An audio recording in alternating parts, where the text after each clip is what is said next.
Nikul sir हमारे साथ जुड़ चुके हैं स्टूडियोज़ में, मुंबई स्टूडियोज़ में। निकुल सर बहुत बहुत शुक्रिया, थैंक यू वेरी मच। कल मैंने सुना सर आप कल अहमदाबाद में थे और कल वहाँ पे काफ़ी गर्मी भी थी, लेकिन इस गर्मी के बीच में भी आपने काम काफ़ी शिद्दत से किया है। ज़रा सर पहले इस अहमदाबाद की यात्रा के बारे में बताइए, फिर मैं ज़रा आपसे निफ्टी बैंक निफ्टी के बारे में पता करूँगा। आज मेरे 2 सवाल हैं। अरे भाई मेहनत कर रहे थे वीकेंड पर डिम्पी जी। गर्मी थी, 42 डिग्री हाँ। टेम्परेचर था, मगर कहते हैं ना कि मेहनत का फल मीठा होता है। तो वही है कि काफ़ी मेहनत पूरी टीम ने करी है। अहमदाबाद में हमारा एक शो है ईटी नाउ गो, और कमाल का ट्रांसफॉर्मेशन हुआ है डिम्पी। मैं अहमदाबाद 12-13 साल बाद गया हूँ। From airport to the roads to the infrastructure to the buildings to the hotels, कमाल का डेवलपमेंट हुआ है। जब हम अमूल जैसी कंपनियों में जाते हैं तो हम इतना रिस्पेक्ट अब है मिले अमूल ब्रांड को, बिकॉज जब मैं वहाँ गया तो मैंने अमूल की पूरी कहानी जानी कि जब अमूल चालू हुआ था कोऑपरेटिव संस्था बोल करके चालू हुआ था 1946 में, 45-46 में इसका जन्म हुआ था। पहले दिन में अमूल का जो कलेक्शन था वो केवल 225 लीटर था। आज ये लाखों करोड़ों लीटर्स पर डे मैनेज कर रहा है। फिर हम गए अतुल ऑटो की फैक्ट्री में। विजय केडिया साहब एक इन्वेस्टर हैं, मगर वो एंटरप्रेन्योर की जर्नी पर हैं। अरविंद से मिले हम लोग। पहली बार आप देखेंगे कि इंडियन टेलीविजन इतिहास पे पुनीत और कुलीन जो लाल भाई ब्रदर्स हैं, फिफ्थ जनरेशन, क्या बात है, फिफ्थ जनरेशन, वह आपको दिखेंगे। और जब जाएंगे तो भाई किसी भी सिटी का या किसी भी शहर का खाना पीना तो हम ज़रूर हमने पूरा हमने वहाँ पर हम लोग गए थे। एनआईडी और आईएम अहमदाबाद, दो बड़े इंस्टीट्यूट्स, एक डिज़ाइन और दूसरा इंडिया का सबसे बड़ा जाना पहचाना मैनेजमेंट इंस्टीट्यूट आईएम अहमदाबाद, वहाँ पर भी हम गए थे। तो कुल मिलाकर के अहमदाबाद से एक जो टेक अवे आ रहा है वही आ रहा है कि हिंदुस्तान का इंफ्रास्ट्रक्चर बदल चुका है, चेंज आ रहा है, बढ़ो बदलो देश के साथ। और यही हमारी ईटी नाउ स्वदेश का नारा है कि नया भारत है, और इस भारत के अंदर जो तरक्की है एक डिफरेंट लेवल की है, एक्साइटमेंट डिफरेंट लेवल का है, और जो पार्टिसिपेशन है डिफरेंट लेवल। तस्वीरों में बयान भी हो रहा है सर, हमने साथ साथ आपकी तस्वीरें भी दिखाई हैं उस विजिट की, और देख कैसे लग रहा है, काफ़ी अच्छा इससे आपने एंजॉय किया। और दूसरा जो डिज़ाइन वाला आप बात बता रहे हैं वो मेरे को अच्छे से पता, आपके दिल के काफ़ी करीब है वो। खैर सर मैं बैंक निफ्टी पे आता हूँ थोड़ा। कल बैंक निफ्टी ने ताबड़तोड़ तेज़ी दिखाई, एक ही दिन के अंदर सारे रेजिस्टेंस बोले जा सकते थे ना बाजार के अंदर, वो सारे एक ही दिन में साफ हो गए हैं। ज़्यादा तेज़ चलना के बार खराब भी होता है। सर आपकी ज़रा रीडिंग क्या है बैंक निफ्टी पर? तो डिम्पी ऐसा कल क्या हुआ भाई, ऐसा कल क्या हो गया कि अचानक बैंक निफ्टी के अंदर हमने देखा कि इतनी ज़बरदस्त तेज़ी देखने को मिली है। आई थिंक 2-3 कारण हैं। एक कारण तो जी हाँ, अगर हम शॉर्ट टर्म आंकड़ों पर अगर व्यू बनाया तो वह है कि भाई एफआईज वर नेट बायर्स, शॉर्ट कवरिंग हुई है। आप भी जो डेटा सुबह से बता रहे हैं, मगर उससे इम्पोर्टेंट मेरे को ये लगता है कि बैंक निफ्टी के अंदर या बैंक्स के अंदर अब एक प्रकार का एक व्यू आ चुका है कि बैंक्स की ग्रोथ वापस आ रही है, लिक्विडिटी की प्रेशर कम हो रहे हैं, और आईटी और कुछ क्षेत्रों से पैसा इस समय निकल रहा है। आईटी ने डिसअपॉइंट करा है, और जो लॉन्ग आईटी ट्रेड थी, जो कई लोग कॉन्ट्रा ट्रेड भी मार रहे थे, उसने भी दम तोड़ दिया है। तो sectoral rotation from IT to banks visible है। प्राइवेट बैंक्स के अंदर भी अब लोगों को समझ में आने लगा है कि जो गिरावट और जो अंडर परफॉर्मेंस आया है वह शायद अब खत्म हो सकता है। देखिए कोटक महिंद्रा बैंक में गिरावट है, मगर वो सस्ता हो चुका है। एचडीएफसी बैंक कहीं नहीं गया है, मगर 2.5-3 साल के बाद इसकी प्राइस टू बुक 2 से नीचे आ चुकी है।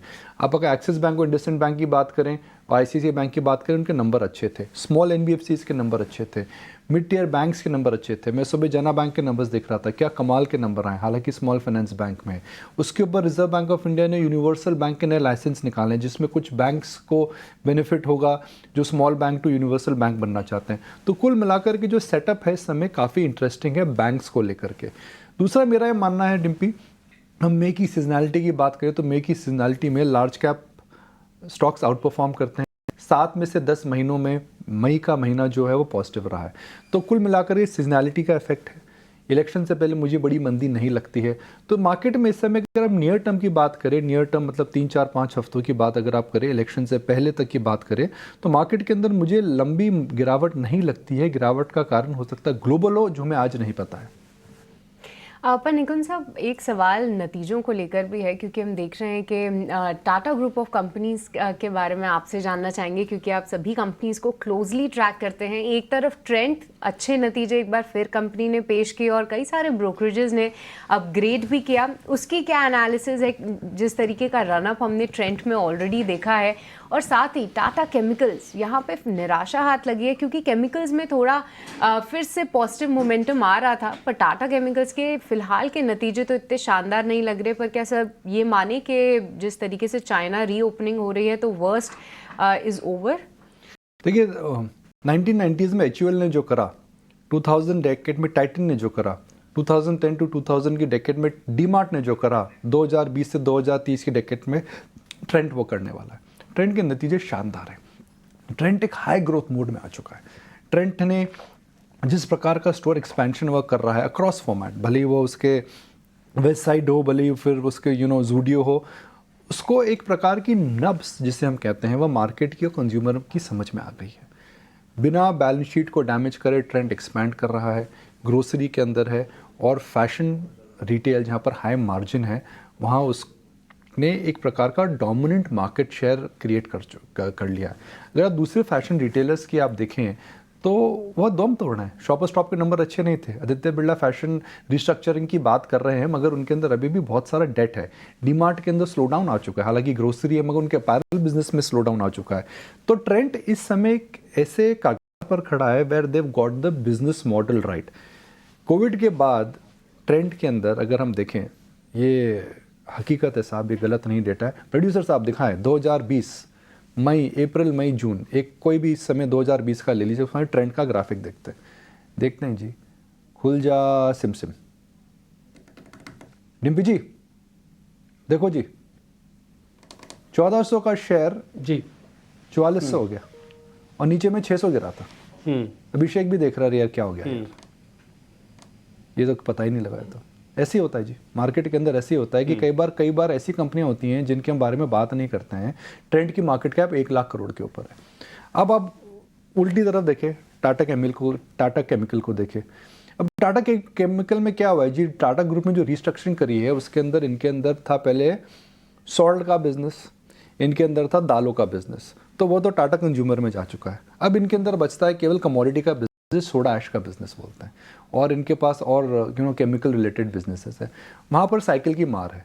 तो सोडा ऐश के अंदर ग्लोबल कैपेसिटी आ रही है, डिमांड अच्छी नहीं है और उसकी वजह से दाम नीचे हैं। तो सोडा ऐश की वजह से टाटा केमिकल जो है वह एकदम अंडर परफॉर्म कर रहा है। मेरे हिसाब से कई टाटा ग्रुप कंपनी ने टर्न अराउंड मारा है पिछले 10 साल, पिछले 5-6 साल में। इंडियन होटल हम सब जानते हैं, Titan, Trent, Tata consumer, Tata motor, Tata power, मगर टाटा केमिकल वो टर्न अराउंड नहीं कर पाया है। और अभी भी मुझे नहीं लगता है कि टाटा केमिकल में ऐसा कुछ मुझे दिख रहा है कि मैं बोल सकूं कि उसके अंदर बड़ा हो सकता है। देखिए वो बैटरी केमिकल में जा रहे हैं, वह केमिस्ट्री में काफ़ी एक्सपर्टीज़ है, मगर ऐसा मुझे कुछ नहीं दिख रहा है कि उनके अंदर शॉर्ट टू मीडियम टर्म के अंदर कोई बड़ा छक्का लगने वाला है।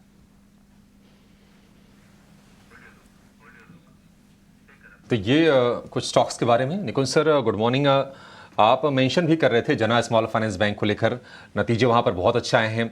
अगर पूना वाला कॉर्प की बात करें तो स्ट्रॉन्ग नतीजे आए हैं। तो ये नतीजे सर इंडिकेट क्या कर रहे हैं और क्या ये स्ट्रेंथ हम ऐसे ही बरकरार आगे भी रहते हुए देखेंगे? देखिए स्मॉल बैंक्स और NBFC जो लेंडिंग करते हैं वह थोड़ी हायर रेट पे करते हैं, और लेंडिंग इनकी जो होती है वह एक टफ एनवायरनमेंट के अंदर is a function of liquidity and the ability to raise capital. तो मुझे लग रहा है कि लेंडर्स इस समय जो लेंडिंग कर रहे हैं वह इसलिए कर रहे हैं बिकॉज डिमांड इस समय ज़्यादा है। दूसरी, बैंक्स इस समय ज़्यादा लेंडिंग नहीं कर रहे हैं बिकॉज वो रेगुलेटेड एंटिटी के हिसाब से उनके अंदर कासा का इस समय समस्या आ रही है। तो स्मॉल बैंक्स और NBFC जब लेंडिंग अच्छी करते हैं, खास करके रिटेल लेंडिंग अच्छी करते हैं, तो एक प्रकार का इंडिकेशन है कि वह डिमांड इकोनॉमी में है। चिंता यह हो सकती है कि इनकी जो अनसिक्योर्ड कैटेगरी है वो अपने को एक NBFC और बैंक की देखनी पड़ेगी। वहाँ पर ये ज़्यादा रिस्क तो नहीं ले रहे हैं। देखिए जब when the going is good everything looks good, but when the going gets tough you only realize that good and what is bad।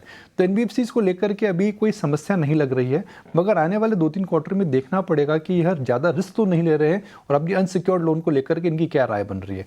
एक अच्छी चीज़ जो ये हुई है अभिषेक, डिम्पी और सृष्टि, वह कि रिजर्व बैंक ऑफ इंडिया इस समय एकदम कहते हैं ना कि एकदम मैग्नीफाइंग ग्लास लगा करके बैठा है, और एकदम उनकी पकड़ इतनी अच्छी है कि जहां पर भी कोई भी अगर किसी के भी कदम फिसलते हैं तो रिजर्व बैंक ऑफ इंडिया आकर के बड़ी सख्ती से उनसे डील करता है। रिजर्व बैंक ऑफ इंडिया ने कोटक पे करा, IIFL फाइनेंस पे करा, उन्होंने GM फाइनेंशियल में करा था। तो मुझे लगता है कि रिजर्व बैंक ऑफ इंडिया इस तरह से जो ट्रैक करता है पूरे सेक्टर को, मुझे नहीं लगता है कि बहुत बड़े डिफॉल्ट्स हो रहे हैं, मगर फिर भी ग्रोथ अच्छी है। आने वाले 2 क्वार्टर में पता लगेगा कि ज़्यादा रिस्क है या फिर यह एक प्रकार की एक अपॉर्चुनिटी है।